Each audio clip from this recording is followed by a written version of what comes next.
Programa 26. Orden y progreso. En este programa identificarán en qué consistió la política de orden y progreso implementada por el gobierno de Porfirio Díaz. Desde finales de la década de 1850, Porfirio Díaz desempeñó un papel destacado en la historia nacional. Peleó en la Guerra de Reforma del lado de los liberales y en 3 años ascendió varios puestos militares hasta llegar a general. Hacia 1863, durante la invasión francesa, el general Díaz luchó para impedir el avance de las tropas francesas y logró defender el estado de Oaxaca por más de un año. Más adelante, Porfirio Díaz fue parte fundamental de la caída del imperio de Maximiliano de Habsburgo, que culminó en 1867 con el sitio y posterior captura del emperador en Querétaro. Con la restauración de la República, Díaz se opuso a la reelección del presidente Benito Juárez y posteriormente a la de Sebastián Lerdo de Tejada, pero fue hasta 1876, luego de la muerte de Juárez y después de varias batallas políticas y militares, cuando Porfirio Díaz asumió de manera provisional la presidencia de la República. En lo social se creía que una sociedad podía considerarse mucho más moderna, mucho más progresista, si el campo estaba comunicado, si contaba con una buena tecnología para la producción y si las ciudades cumplían con los requisitos de orden, de higiene, en general una conducta considerada como deseable para los habitantes. Se creía que las ciudades debían estar bien trazadas, contar con amplias avenidas, con jardines, circulación de aires, terminar con las acumulaciones de agua para que se contara con suficiente agua potable, contar con servicios de limpia, con servicios de higiene. Se pensaba que una población grande, extensa y sobre todo vigorosa era un signo del progreso del país. Hubo, por supuesto, muchos movimientos en oposición a la política económica y a la política de propiedad. En esta época se optó por la propiedad privada, por la división de la propiedad comunal, por poner a trabajar las tierras que se consideraban como infértiles. Hubo por otra parte un deseo por unificar y por homogeneizar al país, lo cual implicaba una aceptación de la cultura occidental y una educación que no respetaba ni las diferencias regionales ni individuales, incluso tampoco las lenguas de los diferentes pueblos. Hubo una oposición a este intento de homogeneización cultural, a este latifundio, a este despojo de tierras vía la desamortización o el deslinde, como también hubo una oposición a una política que favorecía la industrialización gracias al pago de salarios bajos y a extensas jornadas de trabajo. Las nacientes fábricas solo podían competir si pagaban muy bajos salarios y no hubo, por lo tanto, como no la hubo en otros países de Occidente, una protección al trabajador. Tanto campesinos como obreros se levantaron en contra de este tipo de políticas y de despojos de tierras. Hubo movimientos más mesurados como los movimientos de los artesanos, sociedades mutualistas que incluso contaron con el apoyo y con la simpatía de Porfirio Díaz y de otros gobernantes. Ellos les daban clubes, les daban préstamos, les daban apoyo y los miembros de estas sociedades asistían a los desfiles y mostraban su apoyo en general al régimen de Porfirio Díaz. Pero por supuesto hubo una represión a movimientos más radicales que sí pretendían un cambio en condiciones de trabajo y en condiciones de salario y una represión prácticamente sistemática a las huelgas, sobre todo a las huelgas de mayor importancia. Lo mismo sucedió más o menos con los movimientos agrarios. En algunos casos estos movimientos se centraban en una demanda por mayor participación política en una democracia agraria y pudieron negociar con las autoridades. Pero hubo movimientos más radicales como lo de los yaquis, como la de los mayas, que pedían un respeto a la autonomía política, un respeto a la cultura y que también fueron duramente reprimidas. En los tiempos de los presidentes Juárez y Lerdo de Tejada, Porfirio Díaz se declaraba antirreeleccionista. Luego de su primer periodo presidencial, Díaz se aseguró de que su sucesor fuera su compadre y exconservador Manuel González. De esta forma, Porfirio Díaz regresó al poder en 1884 y no lo abandonaría hasta 1911.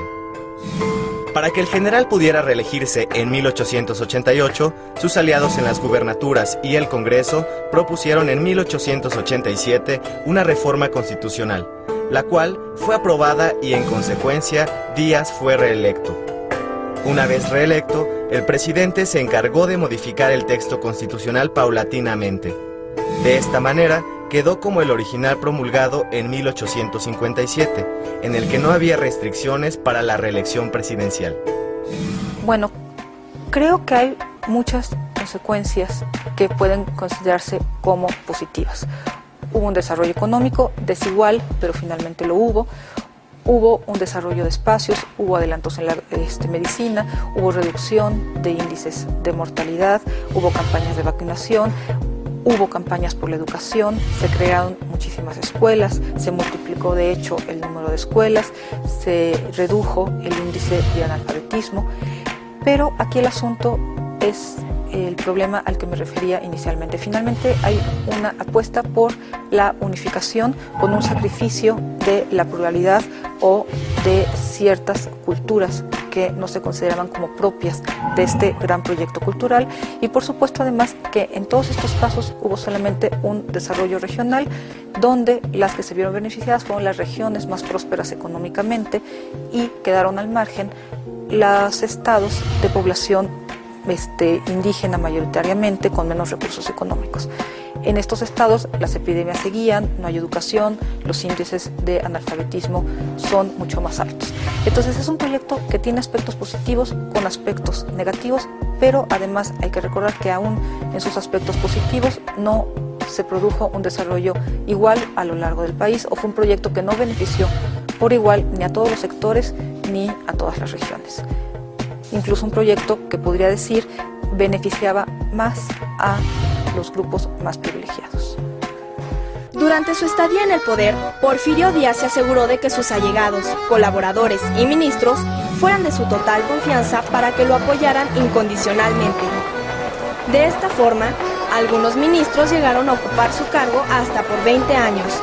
Tal fue el caso de Joaquín Baranda como ministro de Justicia y de Ignacio Mariscal como ministro de Relaciones.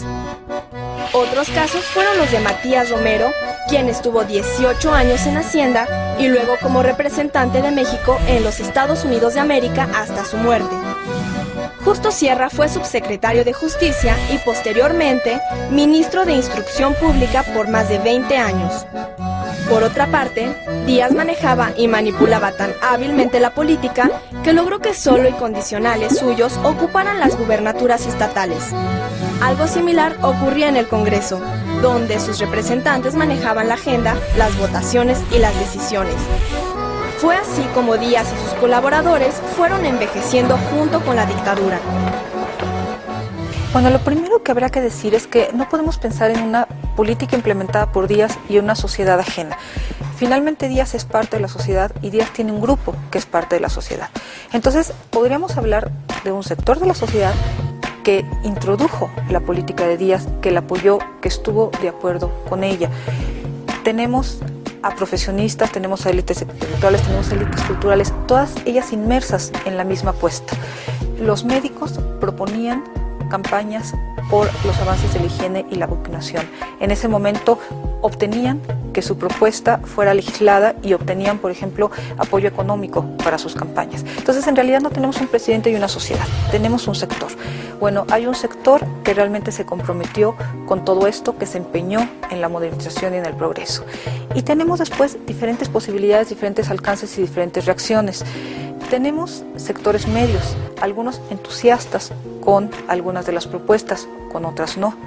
Podemos tener un sector medio, por ejemplo, que gozó del proyecto de organización, que adoptó los principios de la higiene, que asistió a las escuelas, que se hizo parte también del proyecto educativo, pero que seguramente no vivía en, por ejemplo, siguiendo con el ejemplo de las ciudades, no vivía en aquellos fraccionamientos que gozaban realmente de pavimentación, de luz, de transporte, y que vivían en sectores un poco más ajenos y por lo tanto tampoco estaban completamente beneficiados, pero podríamos decir que en general aspiraban a ser parte del progreso.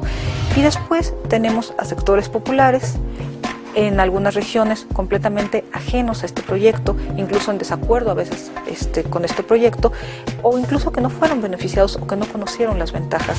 Pero bueno, a grandes rasgos podemos hablar de sectores populares que en algunos casos se opusieron, por ejemplo, a valores que les resultaban ajenos, se opusieron a dejar de consumir pulque, porque el pulque no era para ellos, por supuesto, un factor de enfermedad o generación, sino era finalmente la pulquería era un sitio de sociabilidad. Era incluso el pulque podía ser hasta un complemento de la alimentación.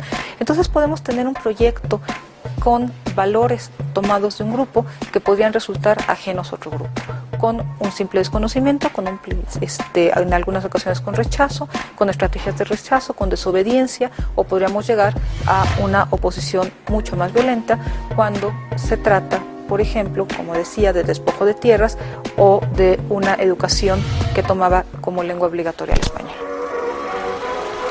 El largo periodo que Porfirio Díaz gobernó el país aplicó los lemas orden y progreso y poca política, mucha administración. Durante su gobierno se alcanzó la estabilidad y el progreso material del país. Sin embargo, la represión y desigualdad de su régimen provocaron el descontento de amplios sectores de la sociedad. Yo creo que es muy difícil presentar una visión blanco y negro. Como les decía, no se puede hablar de una política impuesta por el gobierno, por un gobierno represivo y autoritario, con un país que se opone completamente a esto. Yo creo que todo hay que matizarlo. Un desarrollo económico sí, pero que favoreció a algunas regiones y a algunos sectores, no favoreció a otros. Un desarrollo educativo que favoreció a algunas regiones, a otras no. Entonces yo creo que eso siempre hay que matizar. Uso de fuerza, pero con, en algunos aspectos, conciliación y negociación.